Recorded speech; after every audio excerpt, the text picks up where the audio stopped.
And there's Zach. How y'all doing? Hey, check out this piece of shit. Yeah. This took us 4 hours to take out of this damn thing. Fuck you, cocksucker. Yeah. And, oh. And that's what it came out of. And Zach's in the damn light. But, anyways. That's where it came from. Cocksucker. Yeah. Can't see it too good, but this one's gonna be next. And there's Zach.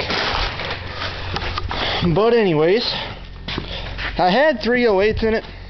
Wasn't doing too good. So, let me take and show you.